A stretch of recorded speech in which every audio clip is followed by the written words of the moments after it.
Hello everyone, my name is Muhammad Rangga Habibullah. Here will be presenting material about pengertian dan fungsi uang, sejarah perkembangan uang, jenis-jenis uang, dan peran bank dalam perekonomian. Yang pertama di sini yaitu pengertian uang. Uang adalah segala sesuatu yang sudah diterima secara umum sebagai alat tukar dalam transaksi ekonomi. Uang juga bisa digunakan untuk membeli barang atau jasa, membayar hutang, maupun menyimpan nilai kekayaan. Selanjutnya, uang memiliki 4 fungsi utama dalam perekonomian. Fungsi ini membuat uang sangat penting dalam kegiatan sehari-hari. Yang pertama yaitu uang sebagai alat tukar, di mana uang digunakan untuk menukar barang dan jasa. Uang juga menghilangkan kebutuhan seperti barter yang sudah tidak efisien dan dapat mempermudah transaksi ekonomi karena diterima secara halus. Contohnya yaitu seperti kita membeli makanan di restoran dan kita membayarnya dengan uang tunai ataupun kartu kredit. Yang kedua, uang sebagai satuan hitungan. Uang di sini memberikan ukuran standar nilai barang atau jasa. Contohnya yaitu seperti kita membeli 1 liter bensin seharga 13.000 dan 1 liter air mineral seharga dengan 6.000. Di sini kita tahu bahwa uang dapat membuat perbandingan nilai dengan jelas. Yang ketiga, uang sebagai penyimpan nilai. Di sini, uang bisa disimpan dan digunakan di masa depan tanpa kehilangan nilainya secara drastis. Menyimpan daya beli untuk kebutuhan mendatang, ya seperti menabung uang di bank untuk kebutuhan kuliah dan lain sebagainya. Yang keempat, uang sebagai standar pembayaran ditunda, di mana uang ini digunakan untuk pembayaran dalam transaksi kredit ataupun cicilan. Contohnya itu seperti kita membeli motor. Kita membayar kredit setiap bulannya dengan harga yang sudah ditentukan. Selanjutnya, sejarah perkembangan uang. Uang tidak langsung muncul dalam bentuk kertas ataupun giral, seperti pada zaman sekarang. Perkembangannya melalui beberapa tahap penting seiring perubahan zaman dan kebutuhan manusia. Ada 5 tahap, yaitu yang pertama masa barter, yang kedua uang barang, yang ketiga uang logam, yang keempat uang kertas, yang kelima uang giral dan elektronik. Untuk yang pertama yaitu masa barter. Sebelum uang tunai dikenal, manusia menggunakan sistem barter, menukar barang dengan barang. Kelemahannya di sini yaitu kita harus memiliki kecocokan kebutuhan antar pihak, yaitu seperti contohnya kita menukar beras dengan pakaian. Jadi satu sama lain itu saling membutuhkan. Yang kedua, uang barang. Uang barang di sini menggantikan sistem barter dengan cara barang yang digunakan adalah barang yang dianggap berharga dan diterima luas. Untuk itu contohnya seperti garam, kulit kerang, dan emas atau perak. Kelemahannya di sini yaitu tidak bisa dibawa kemana-mana dan nilainya tidak bisa stabil. Yang ketiga, uang logam. Uang logam ini muncul pada abad ke-7 sebelum Masehi. Pertama kali digunakan oleh bangsa Lydia. yang berada di wilayah sekitar Turki. Uang ini terbuat dari logam mulia seperti emas dan perak, cetak dan dicap kerajaan sebagai jaminan nilai. Uang ini juga lebih tahan lama dan mudah dibawa dibandingkan dengan uang barang sebelumnya. Yang keempat yaitu uang kertas. Muncul pertama kali di Tiongkok pada abad ke-7. Uang ini juga lebih ringan dan praktis dibandingkan uang logam yang berat dan juga berbagai bentuk. Pada awalnya uang ini dijamin dengan emas, tapi sekarang uang ini menggunakan kepercayaan pada negara penerbit, yaitu fiat money. Yang kelima, uang giral atau elektronik. Uang giral ini sekarang berbentuk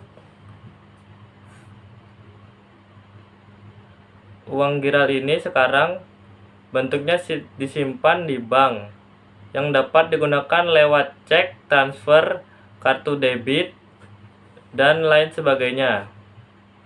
Uang elektrik juga atau disebut juga e-money. Nilai uang ini tersimpan secara digital, digunakan lewat aplikasi, contohnya yaitu seperti GoPay, OVO, Dana, dan kartu e-tol. Perkembangan uang menciptakan kemajuan peradaban dan teknologi manusia, dari sistem sederhana hingga era digital seperti sekarang. Setiap bentuk baru hadir untuk menjawab kebutuhan ekonomi dan semakin kompleks. Selanjutnya yaitu jenis-jenis uang. Berdasarkan bahan dan pembuatannya ada dua jenis, yaitu yang pertama uang logam, yang kedua uang kertas. Uang logam di sini ya seperti namanya sudah jelas, yaitu terbuat dari logam seperti perunggu, nikel, ataupun juga aluminium. Umumnya digunakan untuk nominal kecil. Uang logam juga lebih tahan lama, namun nilainya biasanya lebih kecil dari nilai nominalnya. Yang kedua, uang kertas. Terbuat dari bahan seperti kapas, polimer, atau campuran khusus. Uang ini juga ringan dan mudah dibawa, dan lebih praktis untuk nominal besar uang kertas, yaitu seperti 10.000, 50.000, 100.000. Kemudian berdasarkan bentuk dan penggunaannya. Yang pertama yaitu uang kertal, yang kedua uang giral. Uang kertal sendiri itu resmi dikeluarkan oleh bank sentral dan berlaku sebagai alat pembayaran yang sah. Contohnya seperti uang kertas dan logam. Digunakan untuk transaksi langsung atau tunai. Yang kedua, uang giral. Uang yang tidak berwujud fisik, berupa simpanan di bank yang dapat digunakan untuk transaksi non-tunai, muncul karena aktivitas penarikan cek, giro, atau transfer antar rekening, transfer uang lewat mobile banking. Yang terakhir, peran bank dalam perekonomian. Bank adalah lembaga keuangan yang berfungsi sebagai perantara keuangan antara pihak yang memiliki dana dan pihak yang membutuhkan dana. Dalam sistem ekonomi, bank berperan sangat penting untuk menjaga kelancaran arus uang, stabilitas moneter, dan pertumbuhan ekonomi. Peran bank ada beberapa, yaitu menghimpun dana dari masyarakat, menyalurkan kredit, menciptakan uang giral, menjadi perantara sistem pembayaran, dan terakhir menjaga stabilitas moneter. Yang pertama, menghimpun dana dari masyarakat. Bank ini mengumpulkan dana dalam bentuk simpanan seperti tabungan, giro, dan juga deposit. Masyarakat yang memiliki kelebihan uang bisa menyimpan dengan aman dan mendapatkan bunga. seperti contohnya menabung uang di bank untuk keperluan masa depan. Yang kedua, menyalurkan kredit. Dana yang dihimpun disalurkan kepada masyarakat atau pelaku usaha dalam bentuk pinjaman atau kredit, mendorong pertumbuhan ekonomi karena mendukung pembiayaan usaha dan konsumsi. Contohnya, bank memberikan kredit usaha mikro atau pengusaha kecil. Yang ketiga, menciptakan uang giral. Melalui aktivitas pemberian kredit dan pencatatan transaksi, bank menciptakan uang giral, yaitu uang yang beredar dalam bentuk rekening bank. Uang giral memperbesar jumlah uang yang beredar dalam sistem ekonomi. Yang keempat, menjadi perantara sistem pembayaran. Bank juga menyediakan beberapa sarana dan teknologi pembayaran modern seperti transfer antar bank, kartu debit atau kredit, ATM, mobile banking, dan QRIS. Dan terakhir yaitu menjaga stabilitas moneter. Bank sentral atau juga disebut juga dengan Bank Indonesia bertugas mengatur dan menjaga kestabilan nilai mata uang, inflasi, dan sistem keuangan. Kemudian menetapkan suku bunga cadangan wajib dan mengatur peredaran uang. Contohnya yaitu Bank Indonesia menaikkan suku bunga untuk menekan inflasi. That's all for the presentation of the material this time. Thank you. Hello everyone, my name is Muhammad Rangga Habibullah. Here we will be presenting material about faktor yang mempengaruhi permintaan uang. Apa itu permintaan uang? Permintaan uang bukan berarti ingin memiliki uang lebih banyak dalam arti kekayaan. Tapi, seberapa banyak uang tunai atau liquid yang ingin dimiliki seorang pada waktu tertentu. Permintaan uang adalah keinginan masyarakat atau individu untuk memegang uang dalam bentuk cash atau saldo di rekening untuk memenuhi berbagai keperluan ekonomi. Terdapat 3 jenis permintaan uang, seperti permintaan transaksi, permintaan berjaga-jaga, dan terakhir permintaan spekulasi. Yang pertama yaitu permintaan transaksi. Permintaan transaksi adalah keinginan untuk memegang uang yang digunakan untuk melakukan pembelian barang dan jasa sehari-hari, bersifat rutin dan harian. Contohnya yaitu ketika kita perlu membeli makanan dan minuman, membayar transportasi, dan belanja kebutuhan rumah. Faktor yang mempengaruhi seperti pendapatan. Semakin tinggi pendapatan seorang, semakin banyak pula transaksi yang dilakukan, kemudian permintaan uang akan naik. Yang kedua, permintaan berjaga-jaga. Permintaan uang untuk berjaga-jaga adalah keinginan seorang atau rumah tangga untuk memegang uang tunai sebagai cadangan, guna menghadapi kejadian tak terduga di masa mendatang. Uang ini juga tidak langsung digunakan untuk transaksi rutin, tapi disimpan sebagai antisipasi terhadap risiko atau keadaan darurat. Contohnya yaitu untuk biaya pengobatan yang mendadak, kehilangan kerjaan, bahkan kendaraan rusak secara tiba-tiba.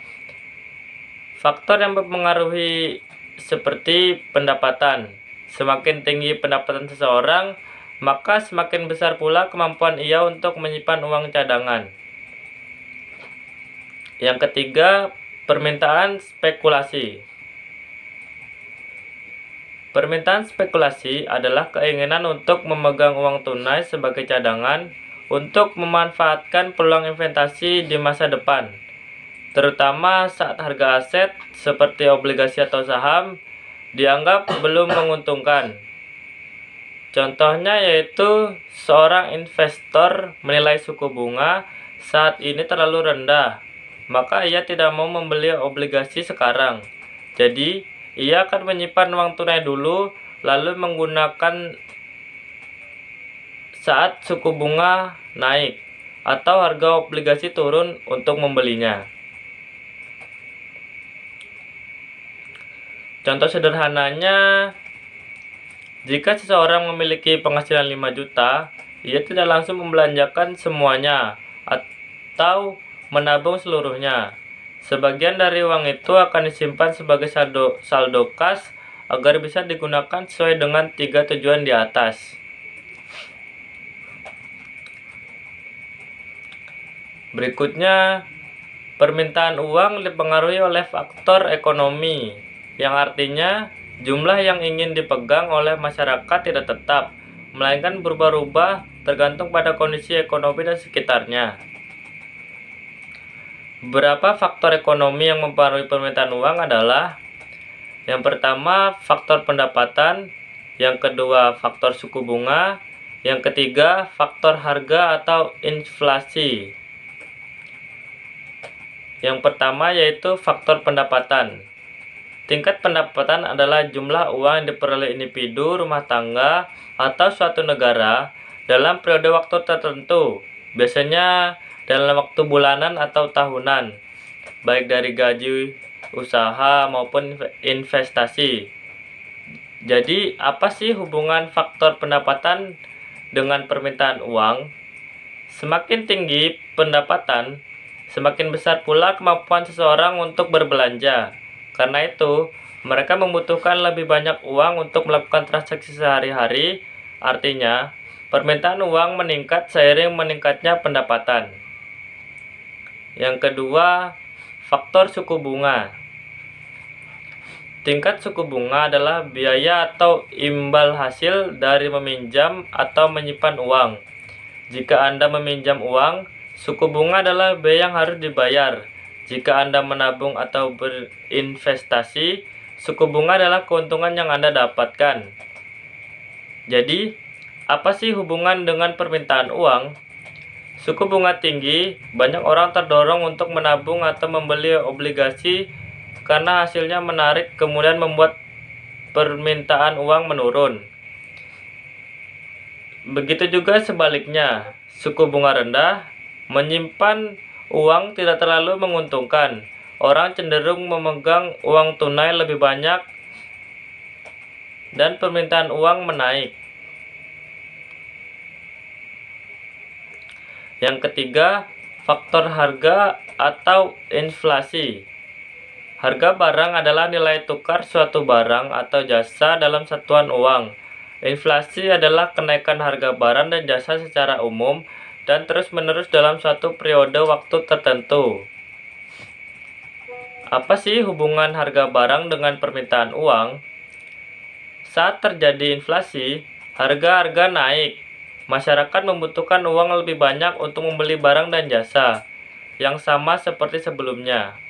Ini menyebabkan permintaan uang nominal meningkat.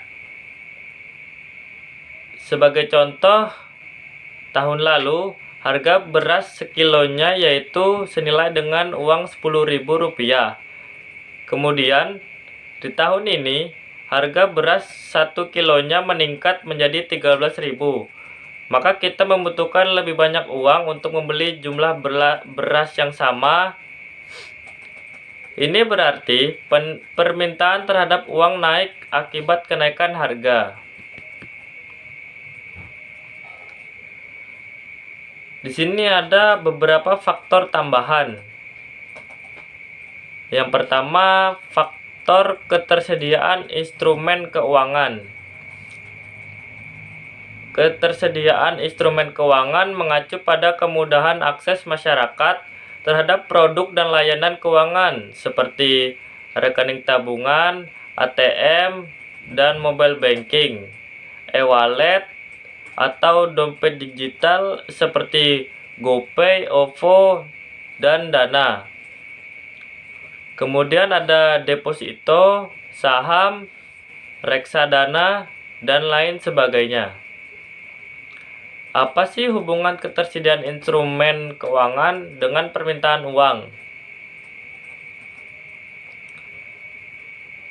Hubungannya yaitu Semakin mudah orang mengakses instrumen keuangan, semakin kecil kebutuhan mereka untuk memegang uang tunai dalam jumlah besar. Jadi, mereka cukup menyimpan uang di rekening dan mengaksesnya kapan saja saat dibutuhkan. Yang kedua, faktor kebijakan moneter. Kebijakan moneter adalah kebijakan yang dijalankan oleh bank sentral seperti Bank Indonesia untuk mengatur jumlah uang beredar di tingkat suku bunga guna menjaga kestabilan ekonomi. Tujuannya untuk menjaga stabilitas harga atau mengendalikan inflasi, menjaga kestabilan nilai tukar, mendorong pertumbuhan ekonomi. Apa sih hubungan kebijakan moneter dengan permintaan uang?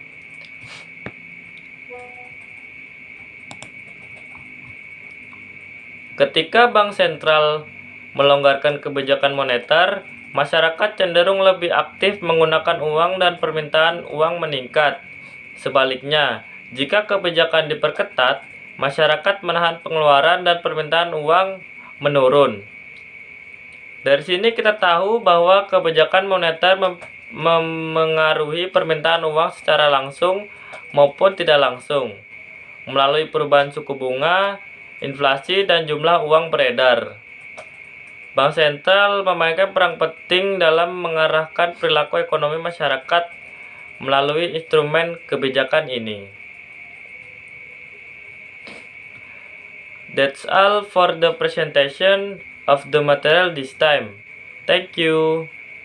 Hello everyone, my name is Muhammad Rangga Habibullah. Here I will be presenting material about penawaran uang dan peran bank sentral atau Bank Indonesia. Yang pertama yaitu pengertian penawaran uang. Penawaran uang adalah jumlah total yang beredar di masyarakat dan bisa digunakan untuk transaksi. Misalnya, uang yang kita pegang yang ada di ATM atau yang bisa kita tarik di rekening bank. Uang ini dibutuhkan untuk konsumsi, investasi, dan aktivitas ekonomi lainnya. Jumlah uang yang beredar harus seimbang, tidak terlalu banyak bisa menyebabkan inflasi, terlalu sedikit bisa membuat ekonomi lesu. Penawaran uang adalah jumlah uang yang beredar dalam perekonomian pada waktu tertentu. Terdiri dari uang kertas dan uang giral. Uang kertas adalah uang yang secara resmi dikeluarkan dan diakui oleh pemerintah atau bank sentral suatu negara sebagai alat pembayaran yang sah. Uang ini digunakan langsung oleh masyarakat dalam transaksi sehari-hari dan harus diterima oleh siapapun dalam wilayah negara tersebut saat melakukan pembayaran. Uang ini yaitu uang yang bersifat fisik, seperti uang kertas pecahan 50.000 dan uang logam pecahan 1.000. Yang kedua, uang giral. Uang giral adalah uang yang disimpan di bank dan dapat digunakan sebagai alat pembayaran melalui media tertentu seperti cek, giro, kartu debit, atau transfer antar rekening. Uang ini tidak berbentuk fisik seperti uang kertas, melainkan hanya berupa saldo atau angka dalam rekening bank. Contohnya yaitu seorang membayar belanjaan di toko menggunakan kartu debit. Kemudian perusahaan menggaji karyawan melalui transfer bank. Selanjutnya, faktor yang mempengaruhi penawaran uang. Penawaran uang adalah jumlah uang yang tersedia dalam perekonomian pada suatu waktu tertentu, baik dalam bentuk uang kertas maupun uang giral. Penawaran uang umumnya dikendalikan oleh bank sentral di Indonesia, dikendalikan oleh Bank Indonesia. Faktor yang pertama yaitu kebijakan moneter bank sentral. Bank sentral dapat mengatur jumlah uang yang beredar melalui operasi pasar terbuka seperti jual beli surat berharga, kemudian penetapan suku bunga acuan, lalu penetapan cadangan wajib minimum atau reserve requirement. Semakin longgar kebijakan moneter, misalnya suku bunga diturunkan, maka penawaran uang cenderung meningkat. Faktor yang kedua yaitu tingkat suku bunga. Jika suatu bunga rendah, masyarakat dan pelaku usaha lebih terdorong untuk meminjam uang, sehingga bank menciptakan lebih banyak uang giral. Namun, jika suku bunga tinggi, permintaan kredit menurun, sehingga penawaran uang berkurang. Faktor selanjutnya yaitu jumlah uang beredar sebelumnya. Penawaran uang dipengaruhi oleh jumlah uang yang telah beredar sebelumnya, karena bank cenderung menyesuaikan penciptaan uang berdasarkan kondisi ekonomi saat itu. Faktor selanjutnya, faktor kebijakan pemerintah atau fiskal. Jika pengeluaran besar-besaran, biasanya terjadi peningkatan penawaran uang melalui pembiayaan defisit. Jika pemerintah menarik pajak tinggi, dapat mengurangi jumlah uang di masyarakat. 5. Kegiatan perbankan. Bank umum berperan dalam menciptakan uang giral melalui proses yang pertama pemberian kredit, yang kedua sirkulasi dana antar nasabah. Semakin besar perbankan, maka penawaran uang akan meningkat. Selanjutnya di sini yaitu pengertian bank sentral. Bank sentral adalah lembaga keuangan tertinggi suatu negara yang memiliki tanggung jawab utama dalam mengatur dan menjaga kestabilan sistem keuangan moneter. Bank sentral juga memiliki kewenangan penuh untuk mengatur jumlah uang beredar, mengatur inflasi, menjaga nilai tukar mata uang, serta mengawasi sistem perbankan. Contoh bank sentral ada beberapa. Untuk di wilayah Indonesia yaitu Bank Indonesia atau bisa disebut juga dengan BI. Yang kemudian untuk yang berada di Amerika Serikat yaitu Federal Reserve atau the Fed. Kemudian yang berada di Inggris yaitu Bank of England. Kemudian yang berada di Eropa yaitu European Central Bank atau ECB. Selanjutnya yaitu tugas pokok Bank Indonesia. Bank Indonesia atau BI adalah Bank Sentral Republik Indonesia yang memiliki tugas utama menjaga kestabilan nilai rupiah, baik dari sisi daya beli dalam negeri atau inflasi maupun nilai tukar terhadap mata uang asing. Tugas pokoknya yaitu yang pertama, menetapkan dan melaksanakan kebijakan moneter. Kebijakan moneter adalah kebijakan untuk mengendalikan jumlah uang beredar dan suku bunga dengan tujuan menjaga stabilitas harga dan mendukung pertumbuhan ekonomi. Cara BI melaksanakan tugas ini yaitu dengan cara menentukan suku bunga acuan, kemudian melakukan operasi pasar terbuka, lalu menetapkan cadangan wajib minimum bagi bank umum. Tugas yang kedua yaitu mengatur dan menjaga kelancaran sistem pembayaran. Bank Indonesia berperan dalam mengatur sistem pembayaran agar aman, efisien, dan terpercaya, baik tunai maupun non-tunai. Tindakan BI dalam tugas ini menerbitkan dan mengedarkan uang rupiah, mengatur infrastruktur sistem pembayaran seperti BI Fast dan QRIS. Kemudian mengawasi kegiatan transfer antar bank dan transaksi digital. Tugas yang ketiga, mengatur dan mengawasi bank umum. Tugas ini sekarang sudah dialihkan ke OJK, tetapi masih relevan secara historis. Sebelum 2014, BI mengawasi perbankan agar tetap sehat dan stabil. Sejak 2014 berfungsi, pengawasan perbankan dialihkan ke Otoritas Jasa Keuangan atau OJK.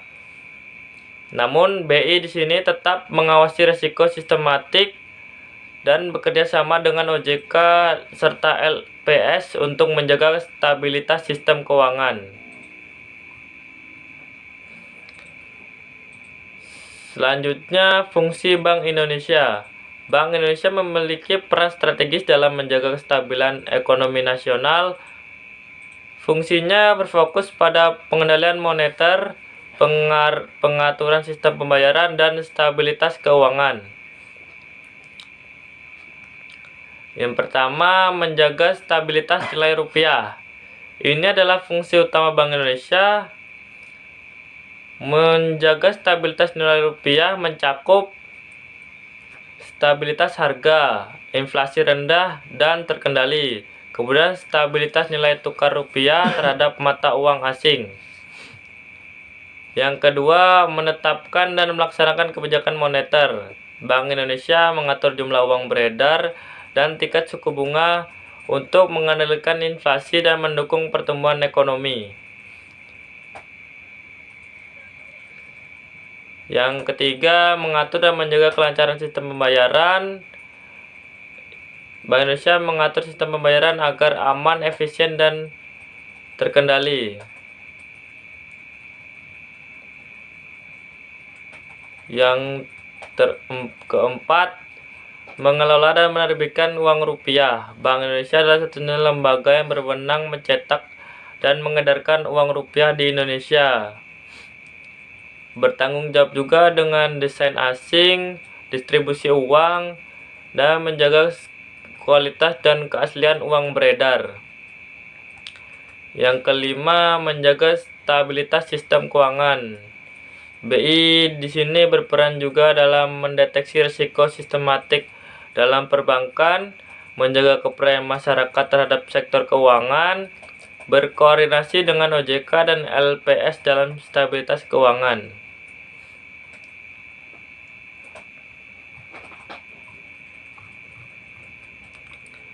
Kebijakan moneter adalah kebijakan yang dilakukan oleh Bank Sentral untuk mengatur jumlah uang beredar dan tingkat suku bunga guna menjaga stabilitas harga, inflasi, nilai tukar, pertumbuhan ekonomi,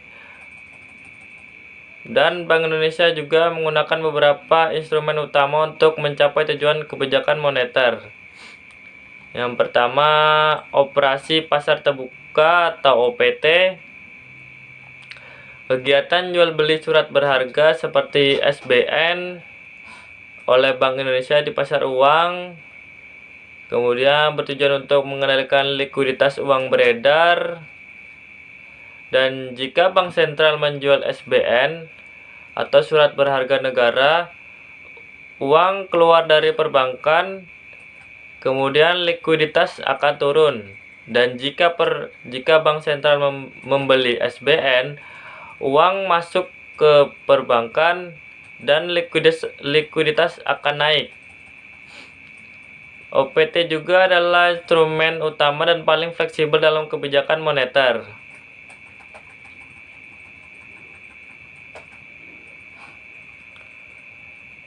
Selanjutnya yaitu suku bunga acuan.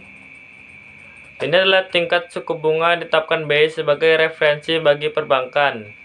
Jika suku bunga acuan naik, bunga kredit pun akan ikut naik. Lalu konsumsi dan investasi akan menurun, serta inflasi akan ditekan. Namun sebaliknya, jika suku bunga acuan turun, bunga kredit ikut turun, konsumsi dan investasi akan naik, lalu ekonomi didorong. Yang ketiga, cadangan wajib minimum atau GWM. Persentase dana yang wajib disimpan oleh bank umum di Indonesia dan tidak boleh dipinjamkan. Jika GWM dinaikkan, dana yang dipinjamkan berkurang dan uang beredar akan menurun. Sebaliknya, jika GWM diturunkan, bank bisa menyalurkan lebih banyak kredit dan uang beredar akan meningkat. Bank Indonesia atau BI sebagai bank sentral mengelola berbagai kebijakan dalam rangka mengendalikan inflasi, menjaga nilai tukar rupiah, dan mendorong pertumbuhan ekonomi. Kebijakan ini termasuk kebijakan moneter, makroprudensial, dan sistem pembayaran.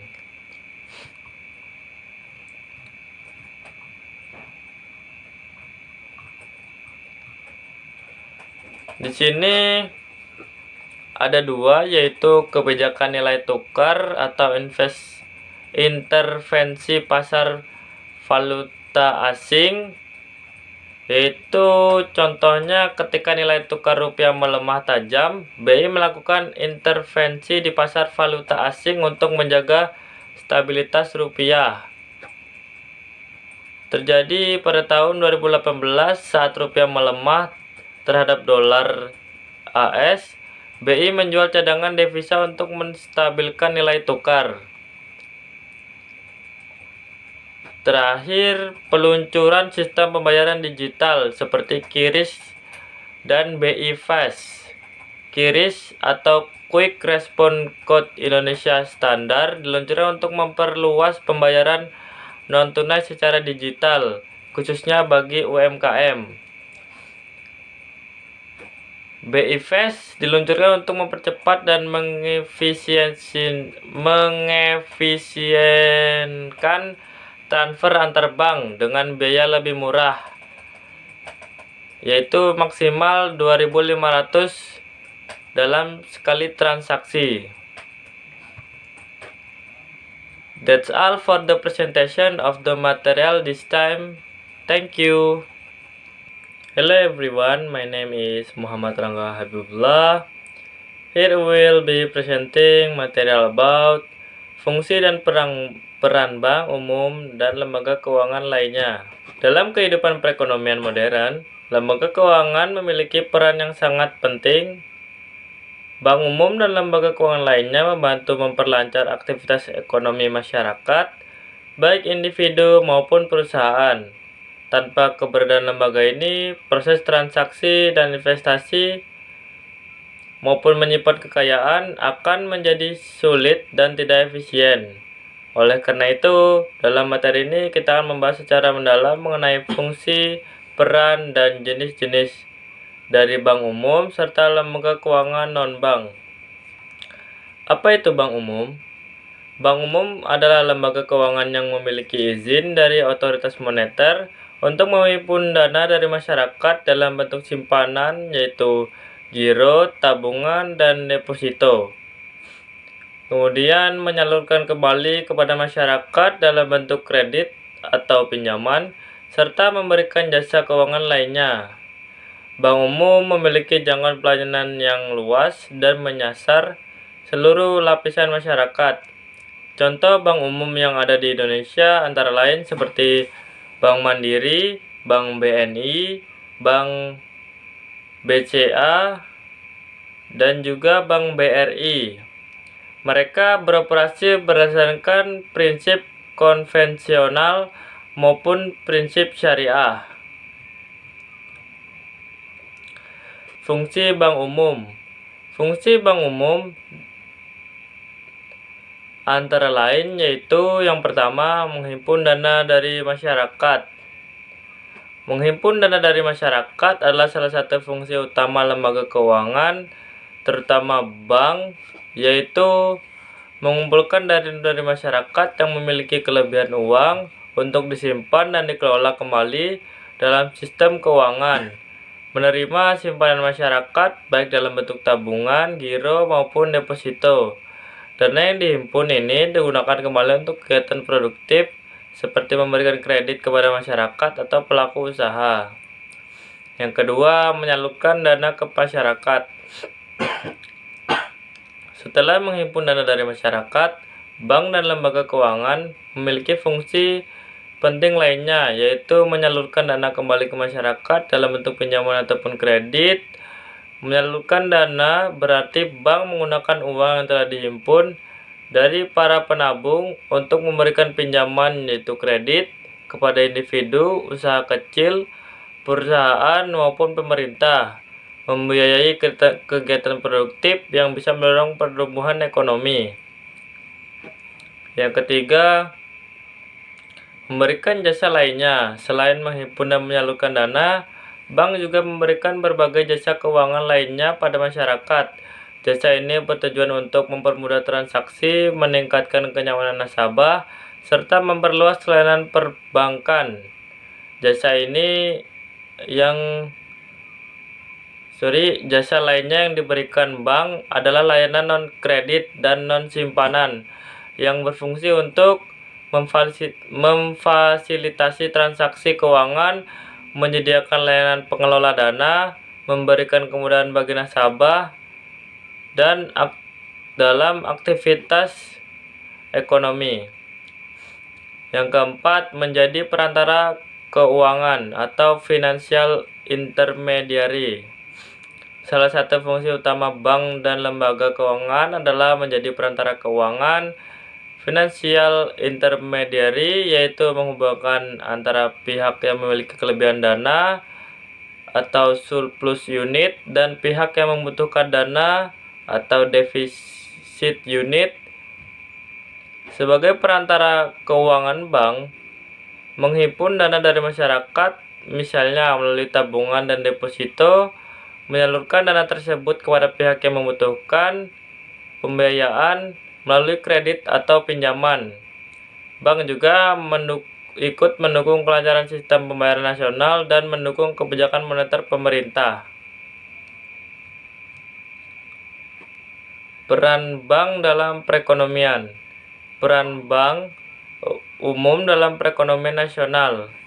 Bank umum memainkan peran penting dalam menjaga stabilitas dan pertumbuhan ekonomi suatu negara. Beberapa peran utama yaitu mendorong investasi dan pertumbuhan ekonomi. Investasi adalah penanaman modal dalam bentuk usaha, infrastruktur, teknologi, dan lain-lain yang bertujuan untuk menghasilkan keuntungan di masa depan. Pertumbuhan ekonomi terjadi karena total produksi barang dan jasa di suatu negara meningkat dari waktu ke waktu. Lembaga keuangan mendorong hal ini dengan menyalurkan dana kepada pelaku usaha dan investor, menurunkan hambatan dalam akses modal, menstabilkan keuangan agar investor percaya untuk menanamkan modal. Yang kedua, menstimulasi konsumsi dan daya beli. Menstimulasi konsumsi dan daya beli berarti mendorong masyarakat untuk meningkatkan pengeluaran mereka atas barang dan jasa. Ini adalah salah satu cara penting untuk menggerakkan roda perekonomian, terutama saat ekonomi lesu atau mengalami perlambatan. Yang ketiga, mengontrol uang beredar. Mengontrol uang beredar adalah salah satu fungsi utama bank sentral seperti Bank Indonesia dalam menjaga kestabilan ekonomi suatu negara. Tujuannya adalah agar jumlah uang yang beredar di masyarakat tidak berlebihan dan tidak kekurangan, sehingga ekonomi tetap stabil dan sehat. Mengontrol uang beredar adalah upaya bank sentral untuk menjaga keseimbangan antara jumlah uang dan kebutuhan ekonomi, agar inflasi, nilai tukar, dan pertumbuhan ekonomi tetap stabil. Kebijakan ini sangat penting dalam menciptakan ekonomi yang sehat dan berkelanjutan. Yang keempat, mengurangi pengangguran. Mengurangi pengangguran adalah salah satu tujuan penting dalam kebijakan ekonomi, termasuk kebijakan moneter dan fiskal yang dikeluarkan oleh pemerintah dan bank sentral seperti Bank Indonesia. Dengan menurunkan tingkat pengangguran, negara bisa meningkatkan pendapatan masyarakat, konsumsi, dan pertumbuhan ekonomi. Pengangguran adalah kondisi saat orang yang mampu dan ingin bekerja tidak mendapatkan pekerjaan. Tingginya pengangguran menyebabkan penurunan daya beli masyarakat, bertambahnya kemiskinan, dan menurunnya produktivitas nasional. Selanjutnya, lembaga keuangan lainnya atau non-bank. Lembaga keuangan non-bank atau LKNB adalah lembaga yang melakukan kegiatan keuangan tetapi tidak menerima simpanan secara langsung seperti bank. Fungsi utamanya adalah menghimpun dana dari masyarakat secara tidak langsung dan menyalurkan kembali. Contohnya, perusahaan asuransi, penggadaian, perusahaan pembiayaan leasing, koperasi simpanan pinjam, dana pensiun, dan pasar modal. Masing-masing lembaga memiliki fungsi dan peran yang berbeda, namun sama-sama mendukung perkembangan ekonomi. Peran lembaga keuangan non-bank. Lembaga keuangan non-bank membantu melengkapi peran bank dalam mendukung aktivitas ekonomi. Perannya antara lain memberikan akses keuangan alternatif, memberikan perlindungan dan jaminan, membantu perencanaan keuangan jangka panjang, dan mendorong inklusi keuangan. Yang pertama yaitu memberikan akses keuangan alternatif, misalnya leasing, mempermudah pembiayaan kendaraan atau alat berat tanpa harus meminjam dari bank. Kedua, memberikan perlindungan dan jaminan. Perusahaan asuransi memberikan perlindungan terhadap risiko kecelakaan, kematian, tabrakan, dan lainnya. Kemudian membantu perencanaan keuangan jangka panjang, yaitu dana pensiun dan asuransi jiwa, membantu masyarakat menyiapkan masa depan. Kemudian mendorong inklusi keuangan. LKNB menjangkau kelompok masyarakat yang tidak terlayani oleh perbankan, terutama di daerah terpencil. That's all for the presentation of the material this time. Thank you. Hello everyone, my name is Muhammad Rangga Habibullah. Here will be presenting material about proses penciptaan uang giral dan penggandaan uang atau money multiplier. Yang pertama di sini yaitu proses penciptaan uang dan penggandaan uang atau money multiplier. Dalam sistem perekonomian modern, bank memiliki peran penting tidak hanya sebagai lembaga penyimpan dan meminjam uang, tapi juga sebagai pencipta uang. Proses penciptaan uang giral oleh bank-bank komersial serta mekanisme penggandaan uang atau money multiplier adalah konsep penting dalam ekonomi moneter. Materi ini akan membahas bagaimana uang giral diciptakan dan bagaimana proses penggandaan uang bekerja dan dampaknya terhadap perekonomian secara keseluruhan. Selanjutnya, apa itu uang giral? Uang giral adalah uang yang diciptakan oleh bank umum dalam bentuk simpanan yang dapat digunakan sebagai alat pembayaran, seperti giro atau rekening koran. Uang ini tidak berbentuk fisik seperti uang kartal, dalam artian uang kertas dan logam, tetapi tetap memiliki daya beli yang sah. Transaksi dengan uang giral dilakukan melalui cek, kartu debit, atau transfer antar rekening. Ciri-ciri uang giral ada 4. Yang pertama, tidak berbentuk fisik atau non-cash. Yang kedua, diciptakan oleh bank umum. Yang ketiga, digunakan melalui sistem pembayaran modern. Yang keempat, nilainya tergantung kepercayaan masyarakat terhadap sistem perbankan. Selanjutnya, bagaimana uang giral diciptakan? Uang giral diciptakan saat bank menerima simpanan dari nasabah dan kemudian menyalurkan sebagian simpanan tersebut dalam bentuk kredit kepada pihak lain. Uang yang dikreditkan akan kembali disimpan di bank oleh penerima pinjaman, menciptakan simpanan baru yang dapat dipinjamkan lagi. Proses ini terus berulang dan menciptakan lebih banyak uang giral dalam sistem. Contohnya di sini yaitu nasabah menyetorkan 10 juta ke Bank A. Bank A wajib menyimpan cadangan semisal yaitu 10%, yaitu 1 juta rupiah. Sisanya 9 juta diberikan sebagai kredit. Kredit tersebut disimpan kembali di Bank B dan Bank B menyimpan 10%, kemudian menyalurkan sisanya. Hasilnya, uang giral meningkat dari awalnya 10 juta menjadi lebih besar karena proses berantai ini. Selanjutnya, apa itu money multiplier atau pengganda uang? Money multiplier menunjukkan bahwa satu unit yang disimpan di bank dapat menghasilkan beberapa kali lipat uang yang beredar, karena bank akan menyalurkan sebagian besar dana simpanan tersebut dalam bentuk kredit, dan kredit itu akan kembali menjadi simpanan di bank lain, lalu dipinjamkan kembali, dan seterusnya. Artinya, setiap 1 rupiah yang disimpan di bank dapat menciptakan hingga 5 rupiah uang giral dalam sistem. Ada 3 faktor yang mempengaruhi di sini, yaitu yang pertama tingkat cadangan wajib, yang kedua preferensi masyarakat menyimpan uang, yang ketiga kepercayaan terhadap sistem perbankan. Selanjutnya, peran bank sentral dalam pengendalian uang giral. Bank sentral atau disebut juga dengan di sini misalnya Bank Indonesia memiliki peran penting dalam mengendalikan jumlah uang yang beredar termasuk uang giral. Bank sentral melakukannya melalui yang pertama penetapan cadangan wajib minimum atau GWM.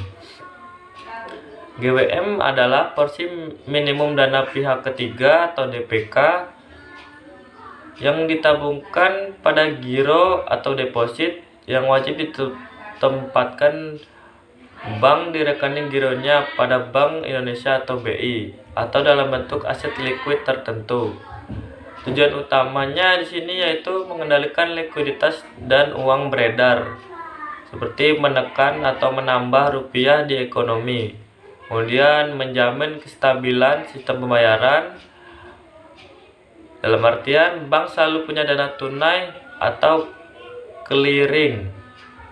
Selanjutnya, buffer makro prudensial atau mencegah pertumbuhan kredit yang terlalu cepat atau terlalu lambat. Yang kedua, operasi pasar terbuka. Operasi pasar terbuka atau OPT adalah salah satu instrumen utama kebijakan moneter yang digunakan oleh Bank Indonesia atau BI untuk mengatur jumlah uang beredar dan menjaga stabilitas ekonomi. Operasi pasar terbuka adalah kegiatan jual beli surat berharga oleh Bank Indonesia di pasar uang, seperti surat berharga negara atau SBN, sertifikat Bank Indonesia atau SBI, suku bunga bank atau SUK BI. Kemudian kegiatan ini dilakukan untuk menyerap atau menambah likuiditas, dalam artian menambah atau menyerap uang di sistem perbankan. Selanjutnya, suku bunga acuan. Suku bunga acuan adalah suku bunga yang ditetapkan oleh Bank Sentral atau Bank Indonesia sebagai patokan bagi suku bunga pinjaman, tabungan, dan bunga antar bank. Di Indonesia, suku bunga acuan disebut BI strip 7-day reverse repo rate atau bisa juga BI 7 DDRR.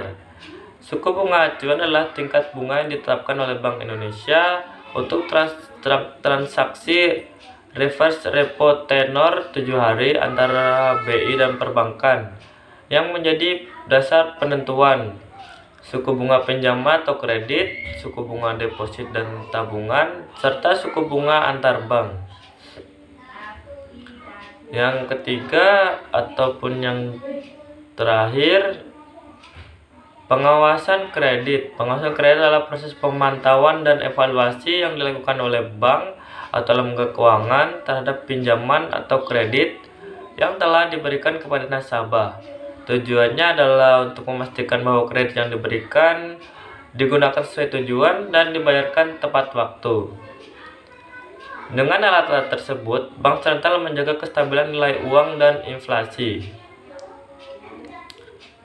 Terakhir, pengaruh proses penciptaan dan penggandaan uang terhadap ekonomi. Proses penciptaan dan penggandaan uang merupakan salah satu mekanisme penting dalam sistem keuangan yang dapat mempengaruhi pertumbuhan ekonomi, inflasi, suku bunga, dan daya beli masyarakat.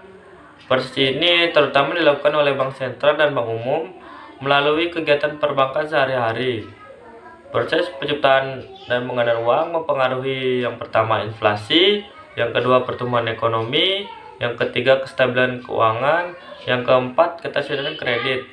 Yang pertama yaitu inflasi, di mana jika uang beredar terlalu banyak, daya beli akan turun dan harga akan naik. Kemudian yang kedua, pertumbuhan ekonomi.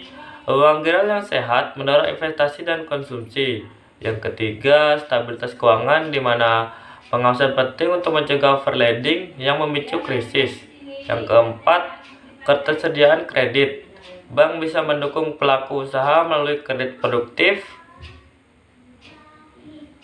Namun, hal ini jika tidak dikontrol, sistem ini bisa berujung pada inflasi tinggi, krisis kepercayaan, dan resesi. That's all for the presentation of the material this time. Thank you. Hello everyone, my name is Muhammad Rangga Habibullah. Here I will be presenting material about pengertian, tujuan, dan fungsi Bank Sentral. Bank Sentral memegang peran penting dalam sistem perekonomian suatu negara. Lembaga ini bertujuan menjaga kestabilan nilai mata uang, mengawasi sistem perbankan, dan merumuskan kebijakan moneter. Tanpa bank sentral, perekonomian dapat mengalami keseimbangan, inflasi tidak terkendali, dan krisis keuangan. Oleh karena itu, pemahaman mengenai pengertian, tujuan, dan fungsi bank sentral sangat penting, khususnya bagi pelajar dan masyarakat umum untuk memahami bagaimana sistem keuangan nasional dikendalikan dan dijaga stabilitasnya. Selanjutnya, apa itu bank sentral? Bank sentral adalah lembaga keuangan yang memiliki tanggung jawab utama dalam menjaga stabilitas nilai mata uang, inflasi, dan sistem keuangan di satu negara. Bank sentral bukan lembaga komersial. Ia tidak melayani transaksi perbankan umum seperti tabungan atau pinjaman kepada masyarakat di Indonesia. Fungsi ini dijalankan oleh Bank Indonesia seperti BI di tingkat internasional. Contoh lain bank sentral adalah Federal Reserve atau disebut juga dengan AS dan European Central Bank atau ECB. Secara umum, bank sentral memiliki kewenangan untuk mencetak uang, menetapkan suku bunga, dan mengatur likuiditas perbankan. Tujuan utama bank sentral. Tujuan utama bank sentral adalah menjaga stabilitas moneter yang mencakup stabilitas nilai mata uang, harga barang dan jasa, serta kestabilan sistem keuangan secara keseluruhan. Ada beberapa tujuan dari bank sentral tersebut. Yang pertama yaitu menjaga inflasi tetap rendah dan stabil. Agar daya beli masyarakat tidak menurun, inflasi adalah kenaikan harga barang dan jasa secara umum dan terus-menerus dalam suatu periode. Salah satu tugas utama bank sentral, khususnya Bank Indonesia, adalah menjaga agar inflasi tetap rendah dan stabil demi mendukung pertumbuhan ekonomi yang sehat dan berkelanjutan. Ada beberapa cara Bank sentral menjaga nilai inflasi agar tetap rendah dan stabil. Yang pertama, menentukan suku bunga acuan. Yang kedua, operasi pasar terbuka seperti jual beli surat berharga. Yang ketiga, menetapkan cadangan wajib minimum atau GWM. Yang keempat, intervensi nilai tukar rupiah. Dan yang kelima, koordinasi dengan pemerintah, misalnya subsidi, harga pangan, dan distribusi. Yang kedua, menjaga nilai tukar mata uang stabil untuk mendukung perdagangan internasional. Nilai tukar mata uang atau exchange rate adalah harga mata uang suatu negara terhadap mata uang negara lain. Di Indonesia, nilai tukar rupiah biasanya dibandingkan dengan dolar Amerika Serikat atau USD. Menjaga kestabilan nilai tukar merupakan salah satu tugas penting Bank Indonesia atau BI, karena nilai tukar yang terlalu fluktuatif dapat mengganggu kestabilan ekonomi nasional dengan cara yaitu yang pertama, intervensi pasar valuta asing, yang kedua, menaikkan atau menurunkan suku bunga acuan, yang ketiga, mengelola cadangan devisa, yang keempat, kebijakan makroprudensial dan moneter lain. Yang ketiga, mendukung pertumbuhan ekonomi berkelanjutan dengan menciptakan iklim moneter yang kondusif.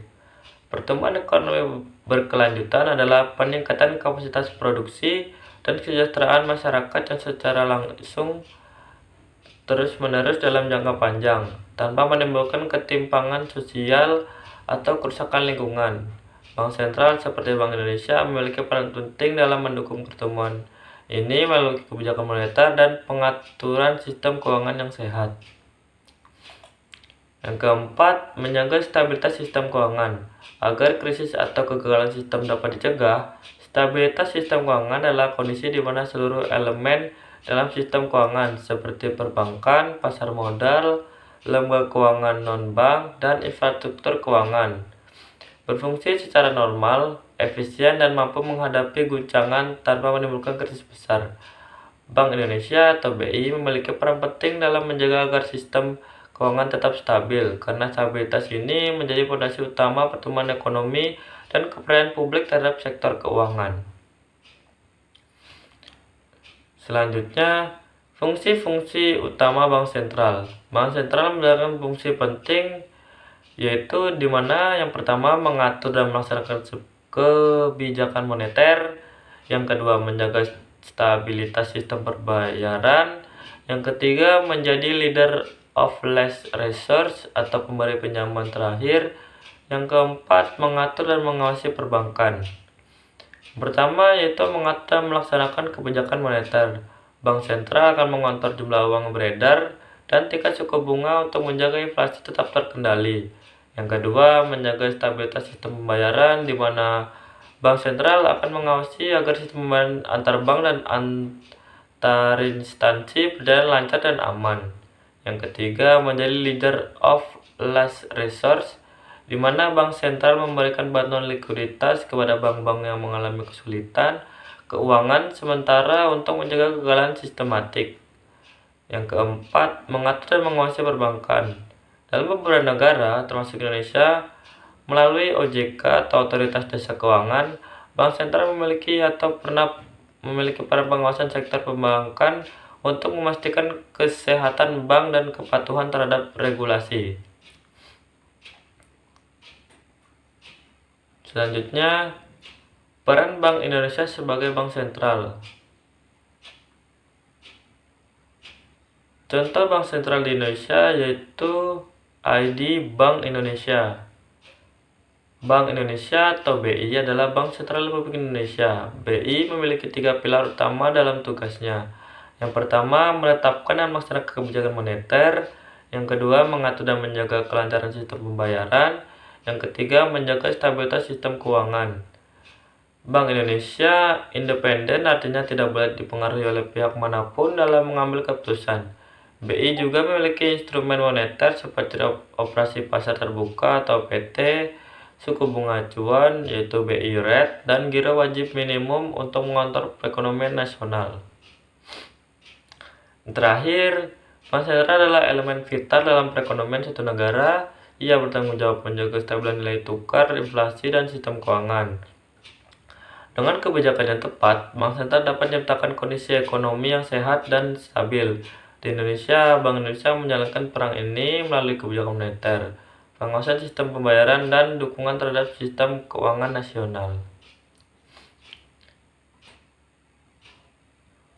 That's all for the presentation this time. Thank you.